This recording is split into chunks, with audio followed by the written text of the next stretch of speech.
Hello, I care for your brain maniacs out there. This is Dr. Sullivan. I'm happy to be with you again this evening. We are going to be talking about something that is very important and very near and dear to my heart. The question is, would you benefit from therapy? Some people call therapy psychotherapy, some people call it counseling, some people just call it support. There's different names for it, but basically I call it therapy. So what I want to do tonight, hey Fanny, what I want to do is encourage you to consider that this may be an untapped resource for you. This may be another way of contributing to your self-care. And I think we still have some room to grow in terms of getting through some stigma, not only about mental health symptoms, but mental health treatment. So one of the things that I know works for these kind of problems is just making it super clear, demystifying it, because I think a lot of people don't know what to expect when they make an appointment for therapy. So I thought, let me just talk to you about what it feels like, what kind of providers you can see, what kind of things people talk about, what kind of goals you set, so that way you can make a more informed decision for yourself.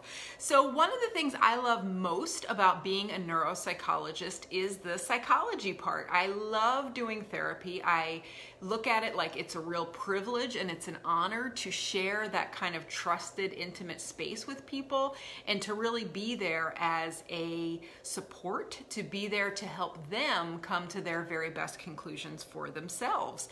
So many people, though, that come to see me as a neuropsychologist for concerns about memory, worried maybe if they have attention deficit, maybe they have a medical condition where they just think it's a good idea to have a brain health evaluation because maybe there's some greater risk for developing cognitive impairment.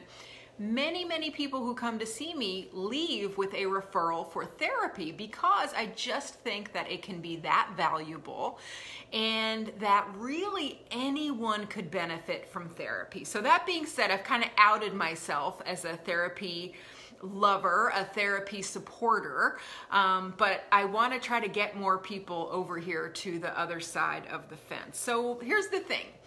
We're all walking around with these stereotypes about mental health, and where do they come from? They come from the media, they come from our family, messages that we got as a little kid to, you know, don't cry, be a man, buck up, sweep things under the rug. There's this kind of idea that big emotions are not something that is good to display, they're not something that's good to have, and we learn from a really young age to basically suppress and to push a lot of stuff down.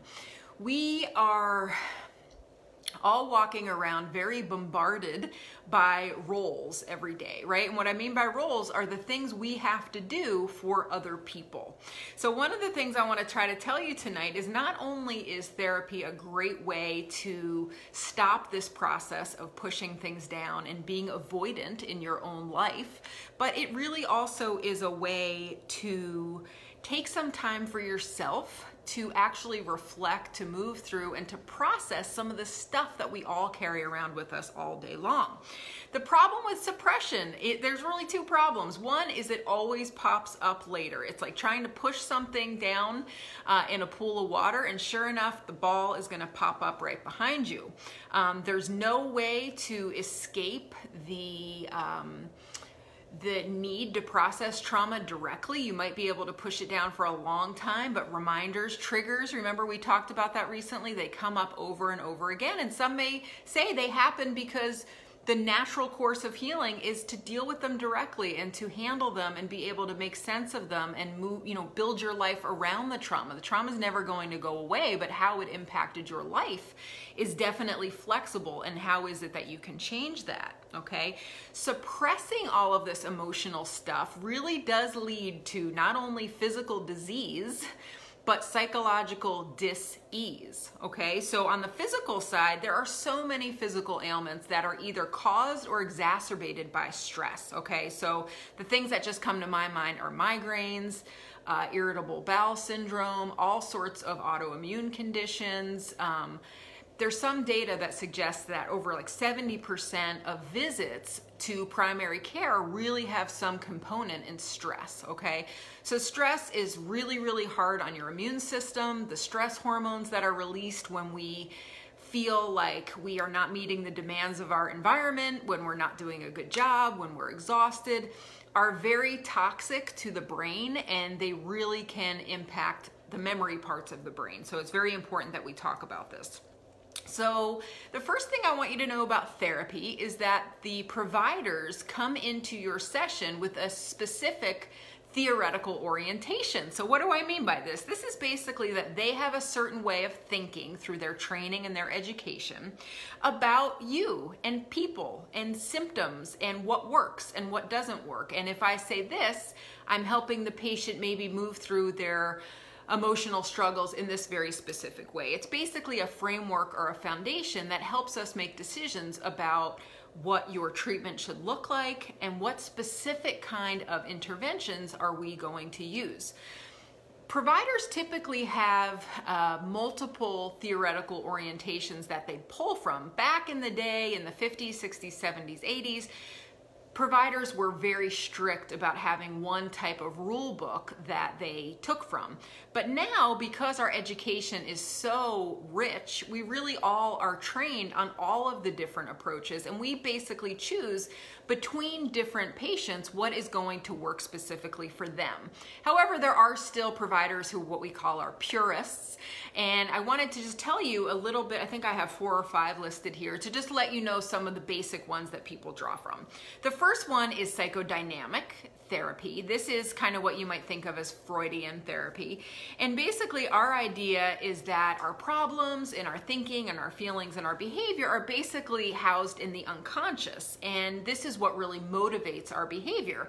And basically it's outside of our awareness. And so the process of psychodynamic therapy is bringing this stuff to the surface, making the person aware of it, giving labels to their feelings and having them express those to the therapist, and that this in and of itself is a catharsis because it takes it from something that's trapped in kind of this murky, dark unconscious and kind of shines it to the light, and that there is therapeutic value in doing that.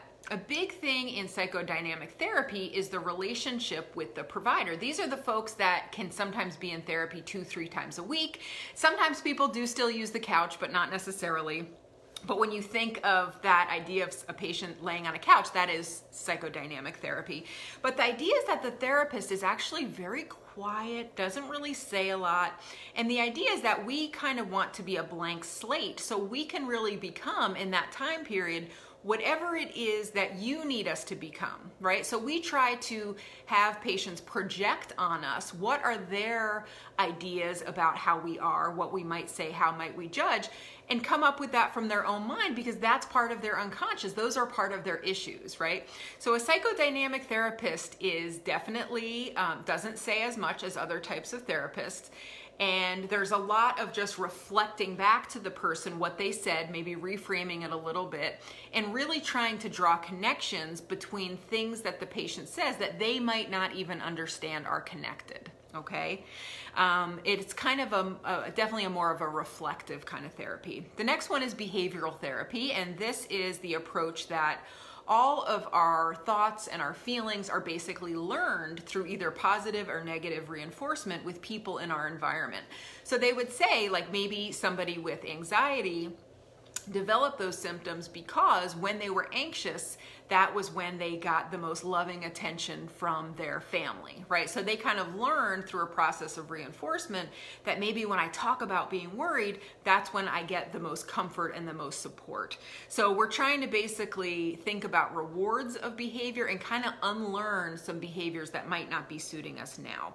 Behavioral therapy kind of led into cognitive behavioral therapy, which is the next one I want to talk to you about. And this really focuses on the idea that what we think is how we feel, that thoughts and feelings go hand in hand, but that thoughts are the very first thing.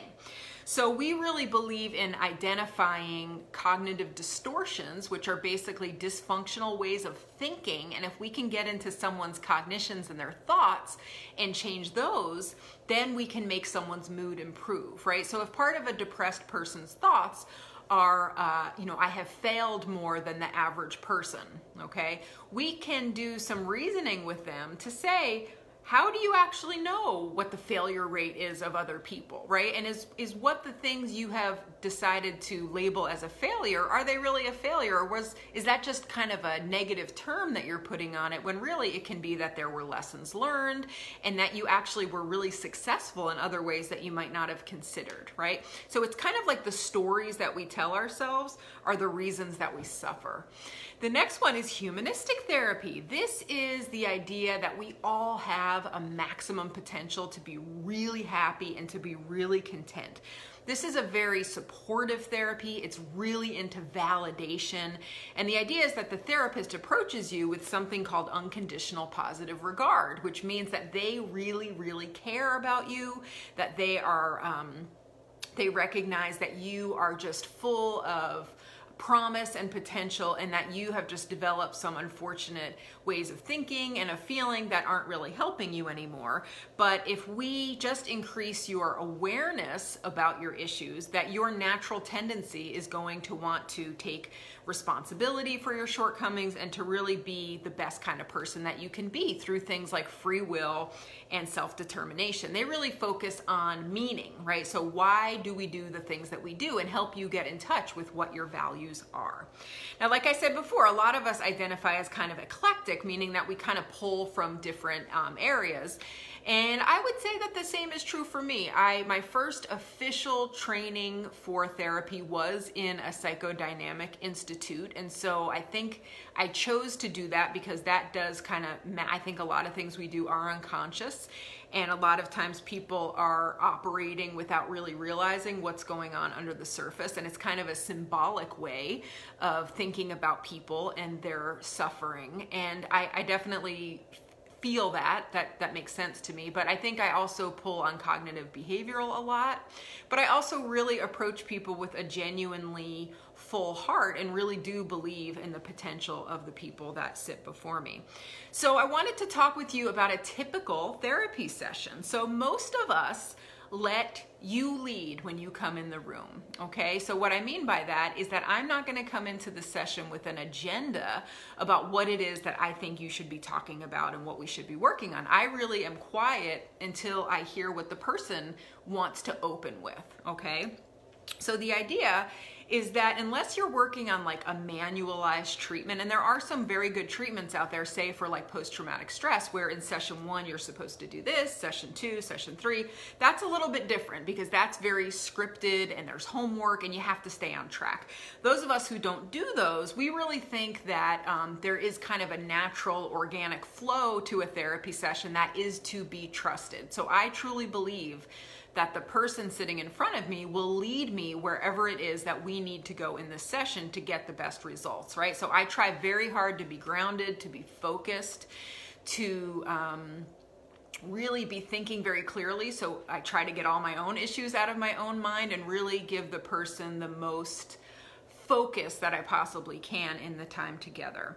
So really each person in the therapy room, the therapist and the patient, we both have jobs, okay? And the jobs are actually the exact same. We have 3 jobs. We have to be engaged, means we're there, we're present, right? Just really being present is a gift, right? How many of us don't have people that truly listen to what is going on with us without trying to jump in and solve the problem, right? That's not what therapy is. Therapy is not someone telling you what to do. The next one is that we both have to be genuine, right? You have to come in being real so I can really help you.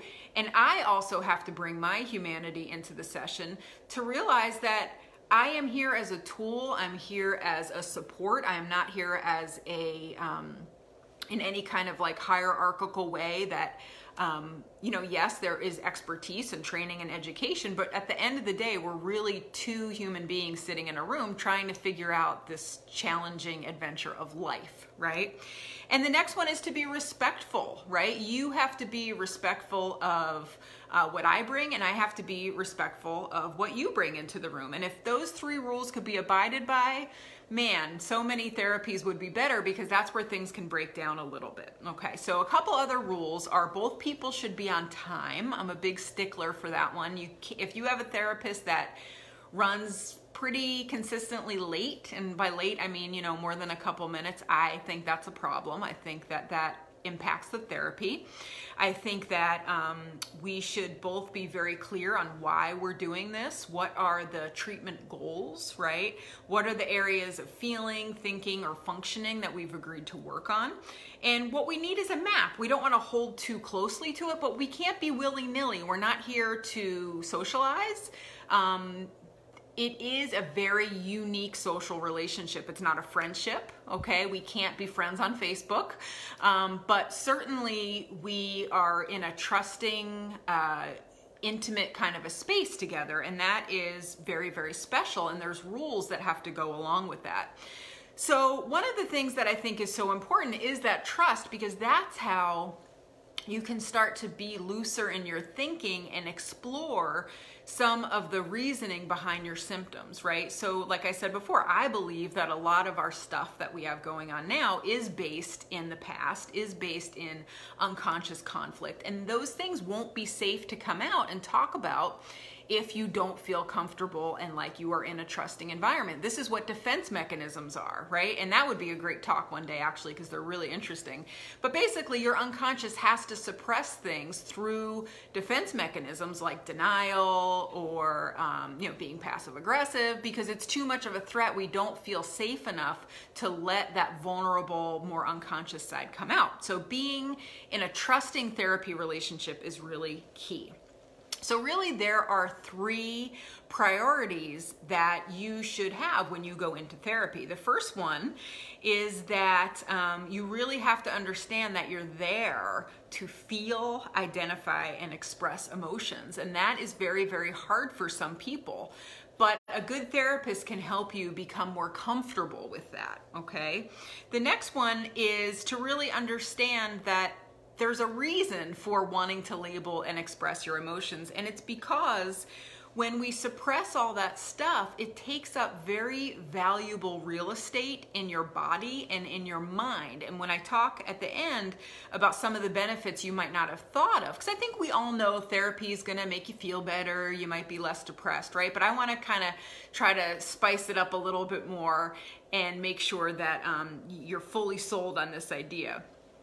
The second thing is that really a big part of what we do is that we help people grieve for what is lost. How many of us have experienced significant trauma or loss? Pretty much all of us. And so a lot of us don't know how to grieve. We have no tools for that.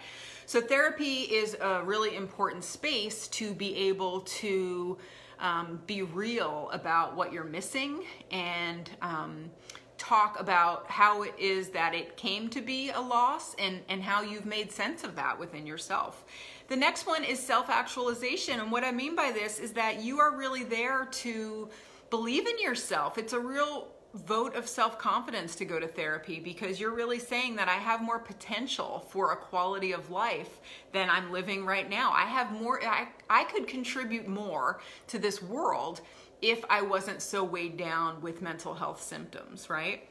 So I wanted to close by telling you about 5 benefits of therapy that maybe you have not considered before. So yes, it will reduce your emotional struggle.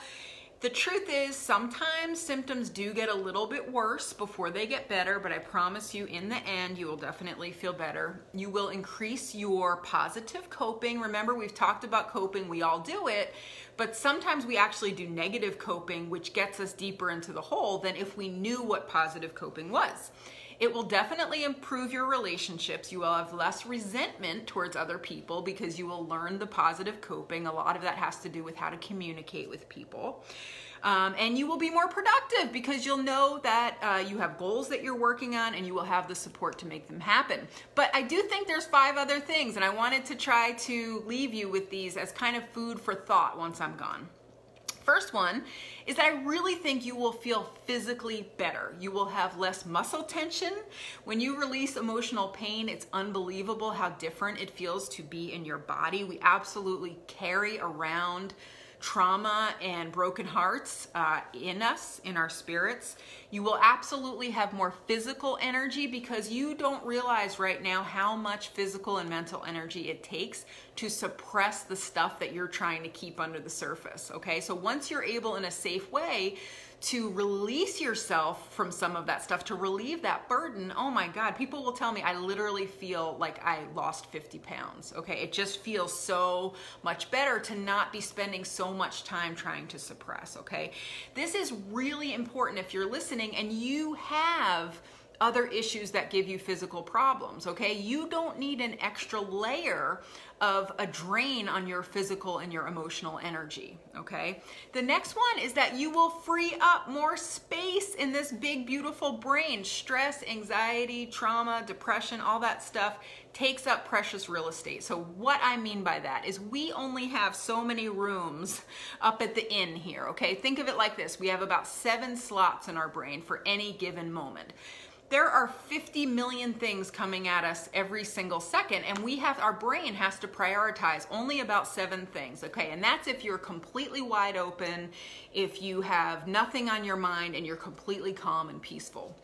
Well, when you're stressed, anxious, traumatized, all that, you don't realize, but you've got tapes going on constantly that are taking up some of those rooms, okay? So if you're anxious, you're worried about what might happen in the future, okay? If you're depressed, usually you're kind of stuck in the past and feeling like there's a sense of regret. So that's taking up maybe 2 of the slots. Now you're walking around with 5 slots. You're not going to pay as good of attention to things if you have a limited amount of space, okay? And the space, the attention, is what allows us to make new memories. So many people come to see me and they are convinced they have a memory problem, but the truth is they're very, very anxious and they're not focusing on real life because they're living up here with the tapes, okay? So again, this is especially important if you have a cognitive disorder or cognitive symptoms. You don't want any extra layer weighing you down in that way. Number 3 is that I promise you will feel more powerful. You will be more able to handle future unexpected events. You will rewire your brain and your thinking to have less cognitive distortions. You will be able to see life as it really is. We've talked about this. Life is there, right? Life is basically neutral. It is us that gives positive and negative meanings to it. And most of the times when we have mental health struggles, we go more in the negative department. And so part of what therapy does is it just retrains you to look at reality a little bit different. Number 4 is you can stop or cut back on the self-medicating. How many of us are out there numbing ourselves with food, sugar, carbs, alcohol, video games, all sorts of other things I can't say on this family program. There's all sorts of things that we do to avoid and distract, but once you have the tools to actually be present in your life, it's amazing how much more capable you can feel. And the 5th one is if you don't do it for yourself, do it for someone else. The people around you will benefit. And this is the last point I want to make to you tonight before you go back into your awesome life. It is that we have to realize is that all we can do is really change ourselves, right? You cannot change your husband, you can't change your sister, but change is very catchy, okay? Family systems, friends systems are dependent upon everybody continuing to act in the same way. So when you change the way you act, the rest of the system, people that interact with you in your world, have no choice but to change, okay? Because you're changing the way you are with them, they have to then change the way that they are with you. Now this can go not so great sometimes. We all know people who get healthy, get more positive, and then get a little bit alienated from old friends and family because they don't want it. They don't want the new sober person, right? They like the old way, the old system that they signed up for. But what can also happen is you can really break the cycle of family issues like depression that just seems to run in the family because people are going to look at you and model their coping after you. So you show them what positive coping looks like and they're like, oh wow, I can implement this in my life. This is really important for those of us who are parents, right? We have a responsibility to be psychologically healthy for our kids so that they can understand what normal, good psychology looks like, what it feels like, okay? You also can really do people around you a big favor by talking about going to therapy, that this is normal, this is what I do. I started this lecture tonight by talking to you about the stigma that is still out there about mental health. one of the big problems is we're not talking about it enough, okay? So I try to do my job when I'm with my patients in trying to help them understand that I've had struggles with anxiety, I have had panic attacks at different points in my life, and that I understand, right? And I think that that makes them feel like, oh my gosh, even this doctor, she's had her struggles too. And it just makes it more of a human experience, okay? There's this feeling, I think, when you go to see mental health doctors, like they're gonna be in the white coat and they might drag you off to the mental institution, but we're just like you. We're people who have dysfunctional families and difficult relationships, and we just have some tools that we've learned from other people and from training, okay? So I hope I've convinced you that this might be a good idea. A way to find a good therapist is really a personal referral. So asking somebody that you know and trust, do they know anybody? Have they had any personal experiences? That's really how word of mouth is really the best way to find a therapist. Also, talking to your primary care doctor is a good idea. There's also something online called Psychology Today that has profiles, and you can put in your zip code and it can match you to different people, and they'll always have a paragraph in there about their theoretical orientation, so now you know what that means. What I want to encourage you to do if you do try therapy is to go at least 3 times, okay? The first time you might be so nervous or uncomfortable that you don't really take it all in. But what I really want you to do is know that it's all about a match, okay? You should feel comfortable. You should feel like you have the ability to grow to trust this person and respect for the idea that you really think that they could help you. After 3 sessions, if you don't feel comfortable, if you don't feel like there's a sense of trust building and you don't really respect what the person is all about, just take it somewhere else. Go to see somebody else. Typically, therapy lasts 50 to 55 minutes, and the reason we do that is so we can write our note afterwards. We have a range of educational backgrounds, okay? So you can have social workers. There's something in my state called a licensed professional counselor. You can have a licensed mental health clinician. You can have a psychologist who has a PsyD, a doctorate in psychology, or a PhD who has a doctorate in the philosophy of psychology. Just a little bit of a difference there. Your insurance coverage, if you have insurance, is going to vary. Many of you have mental health benefits, but of course it depends on your deductible and all that junk. There are a lot of therapists out there who don't take insurance, and so you can call them and see what their fee is. And many times, if you can't afford their full fee, you can ask them if they do something called a sliding scale, where you can tell them how much money you make and they're able to reduce the price for you a little bit. Many times insurance coverages will say you can have X amount of sessions, so you can have 12 sessions in a year. And it's based on what we call medical necessity, and that's why you need the first appointment is for the provider to be able to say, you know, I think this is depression, or I think this is grief, and then they can submit the form to the insurance company and basically make the case for you that you have an issue and that you would benefit from therapy. So the duration of therapy is different for all people, right? Some people go once a week, some people go once every 4 weeks. It really depends on how bad your symptoms are, how much they're affecting your quality of life and your functioning, okay? That's really the key. So what I'm gonna talk about next time, just to kind of build on this, are 5 rules for good therapy, because you wouldn't believe some of the nonsense that I hear from people. Just one example is I had someone a few months ago who said she wasn't sure if things were going good with her therapist because every time she came in for the session, they would go out back and smoke cigarettes together in the alley. And I was very happy to empower this woman that that is absolutely unacceptable. So I'm going to try to use some of the things I've heard over the years to really empower you to know if you are in good hands. If you found this to be helpful, if you think, you know, I know somebody who might need to listen to this, who would benefit, please share this post. It's very important to me that people have access to good quality, objective information. And I think that we're doing a pretty good job here on this page. I think we've been going for about 13 months so far, and we're reaching almost 4,000 people. So it feels really, really good on my end. I hope that you think that they are helpful and that they give you some practical tools to get you towards better brain and mental health care. So thank you guys again, and I'll see you next time. Thanks for listening. Bye-bye.